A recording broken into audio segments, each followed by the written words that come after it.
खुशी है कि मोदी ने जो नारा दिया अब की बार 400 पार, इन्होंने हमारी पार्टी ने पूरे प्रदेश पूरे भारत के अंदर इंडिया गठबंधन ने इनको 240 पे लाके छोड़ दिया। अब इन्होंने बोखला का ठीक का संयमजी ने 94 MP इनके अंदर जो बने हुए सारे के सारे अपराधी लोग हैं। केंद्र में अपराधी लोगों का एक गिरोह बन चुका है और जो गृह मंत्री है वो तरी पार रहा है। इसलिए साथियों, हमें दोबारा लड़ाई लड़नी पड़ेगी। मैं धन्यवाद देना चाहता हूं राहुल गांधी को।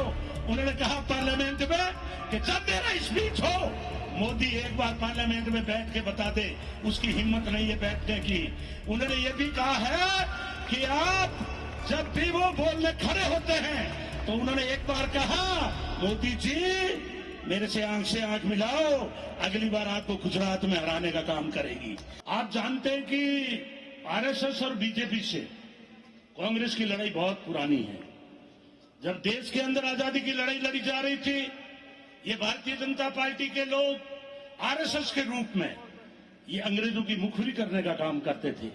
आपको याद होगा 1947 में आजादी मिली और 1948 के अंदर ये नाथूराम गोडसे इन्हीं की विचारधारा का व्यक्ति था, जिसने गांधी जैसा 80 साल का बुजुर्ग नेता, जिसने इस देश को अहिंसा के रास्ते पर ले जाके आजादी दिलाने का काम किया।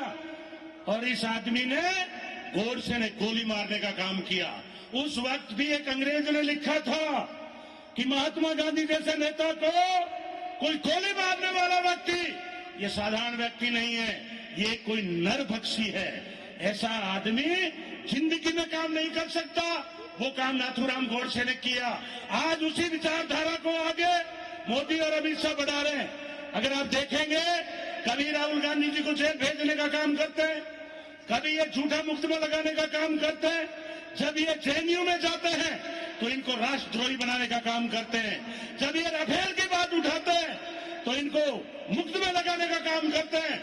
साथियों, हमें कहते हुए घमंड है कि आज महात्मा गांधी के रास्ते पर चलकर इस राहुल गांधी को इन्होंने जो पप्पू बनाने की घोषणा की, और उन्होंने कभी भी उन्होंने 3500 किलोमीटर पैदल यात्रा की। राजस्थान में भी 500 किलोमीटर पैदल चले, उसके बाद 6000 किलोमीटर बसों में यात्रा की। और आज हमें कहते हुए खुशी है कि मोदी ने जो नारा दिया अब की बार 400 पार, इन्होंने हमारी पार्टी ने पूरे प्रदेश पूरे भारत के अंदर इंडिया गठबंधन ने इनको 240 पे लाके छोड़ दिया।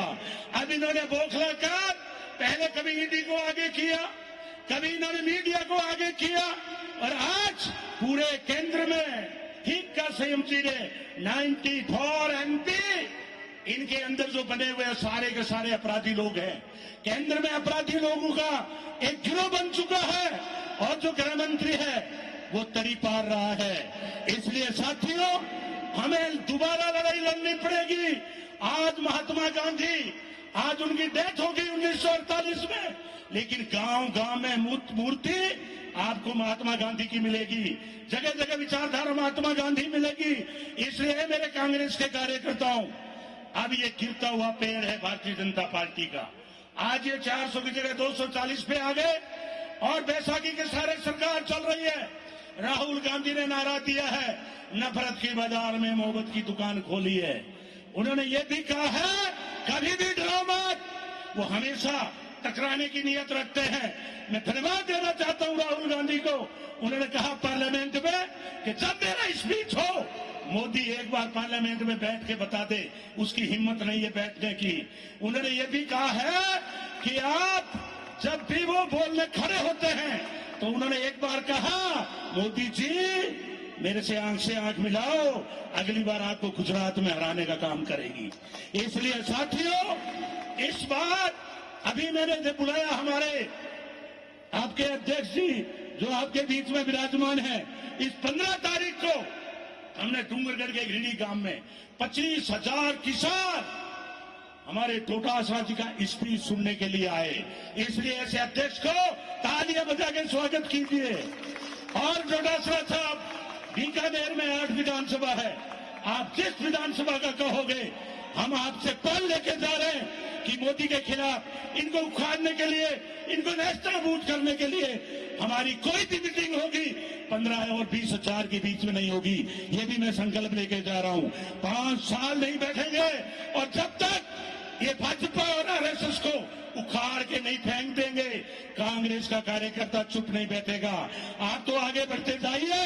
हमारा राहुल गांधी, हमारा नेता मजबूत है, हमारा नेता अशोक गहलोत मजबूत है, हमारा नेता जो प्रदेश अध्यक्ष है, उनके लिए लोग आजकल जो है इंतजार में बैठे रहते हैं। अभी भी मेरे पास फोन आया है कि आप लूनकणसर में प्रोग्राम दो, आप कोलायत में प्रोग्राम दो, और सबका मन एक ही है कि आने वाले समय में हमारा किसानों की पार्टी बने, कांग्रेस का राज स्थापित हो, और ये भाजपा और आरएसएस का जब तक सूपड़ा साफ नहीं होगा, हम आपके कंधे से कंधा मिला के चलेंगे और कांग्रेस को सत्ता में लाएंगे।